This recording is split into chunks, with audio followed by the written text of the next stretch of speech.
Alright, that was the folks your boy Marco's on 205 numbers after the name. A little tight Tuesday action right here on the Modern Warfare Remastered. You already know what we be doing.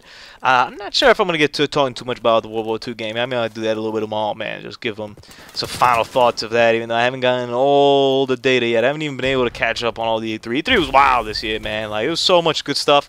People were kind of down on it overall, I think, and I kind of get it, you know, in terms of there wasn't really the crazy surprises maybe necessarily we were all expecting, even though, hey, Metroid Prime 3, that was pretty wild. Metroid Prime 4, 3 was pretty wild, too. 4, actually, I'm gonna give these guys, just between you and me, man, nobody else here, don't tell anybody. Yeah, it hurts for me video game-wise, but Metroid Prime 1 beat a couple times. I love that game. Metroid Prime 2, never beaten. First off, that game's hard-ish when you get to, like, a certain point. I kind of got lost as to what I needed to do, and I made it very deep into the game, but never beaten it.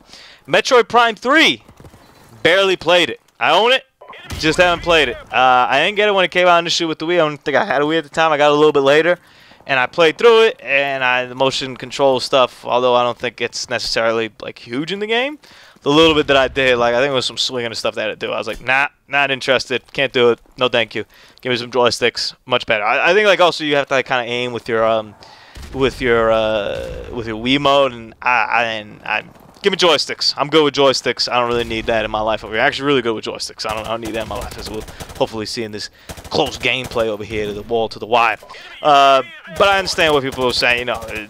But even if there were, like, let's say it was like a Bloodborne 2 announcement and like a Halo 6 and stuff, those are even stuff that we'd like kind of predict, you know. I was very satisfied with E3 this year from all sides, you know.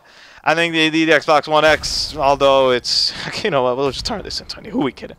We'll watch the video over here, but this is a cool game. But I will give some final E3 thoughts here. The Xbox One X, although I don't think it will sell to the masses, and I kind of expect the S to start selling now, especially at 200. I think it'll be a very good price for people to get into. The X will be for specialized people that want that upgraded experience, of which if I have the money, I will probably be one of those. You know, I'm hoping to trade mine in for anywhere between 100, $150, maybe even 200 if I get lucky. With maybe like a controller, games, Connect, all that jazz, hopefully. And at that point, it's, you know, 300 entry prices, new system, which sound new system. It's honestly kind of dicey to even try to explain and walk your logic through, but I would like to have the best piece of hardware available.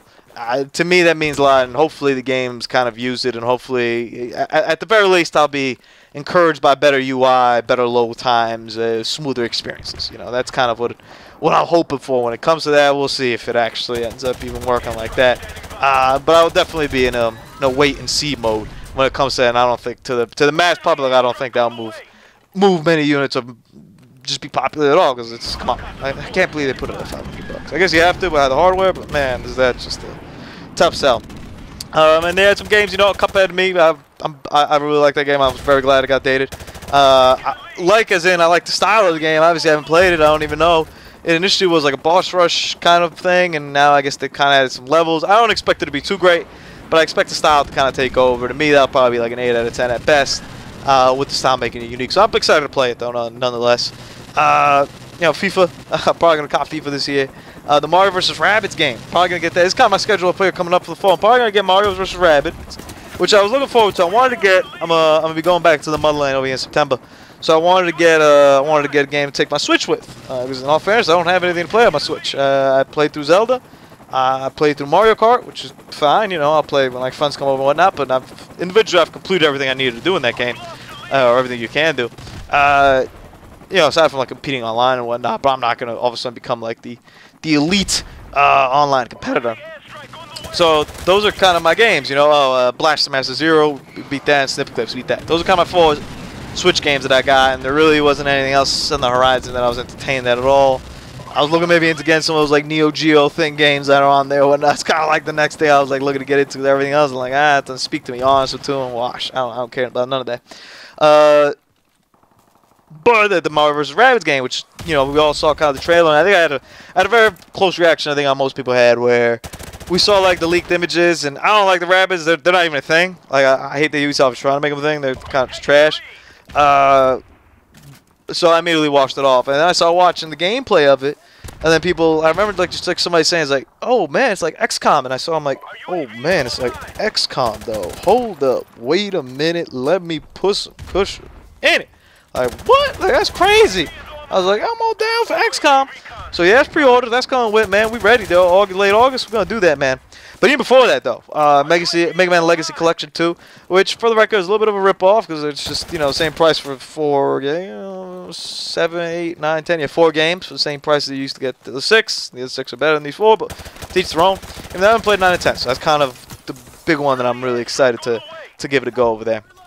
Because the others weren't even that good, so teach their own. But I want to complete that, and I love Mega Man, so I wanted to do that. Hopefully we get a Mega Man X collection. That would be just amazing. Just put them all in one, just ship them off. Oh god, it'd be so good. I'd never played X3. I'd be in X1, X2, never played X3. Never played any of the others either, even though I kind of understood that. I think X4 was alright, and then after that dips, I think, like drastically. I don't know, could be wrong with there. So that's the first gameplay. Let's get this guy right here, man. I'm like, what the hell? And somehow, like, my flashlight again. I'm like, man, what is going on? This is when you should leave, by the way. This is a no-win situation here, unless I just happen to kill him or something like that. But I threw the nades. I kind of wanted to clear out and see where he was. So I'm looking. I'm trying to see if I get a head glitch on the stairs. He's not there. I'm looking. I'm still confused. I'm like, is he dead? He's dead. All right. Maybe he's coming from below. I don't know. We'll see. Mega Man Legacy Collection, we get the Uncharted DLC as well, which is pretty cool. I heard that somewhere, like, time-wise, it'll be between, like, lengthwise, between Uncharted 1 and Uncharted 4, which is cool. Uncharted 4 is pretty long. Uncharted 1 is probably a good pace, and for a DLC, that's a lot. Now, they're also charging a lot for it. It's $40, but that's worth it. And then we're doing Mario vs. Rabbids. September's kind of quiet. I'm not doing Destiny. I'm not touching that. So that kind of makes it pretty quiet out of that.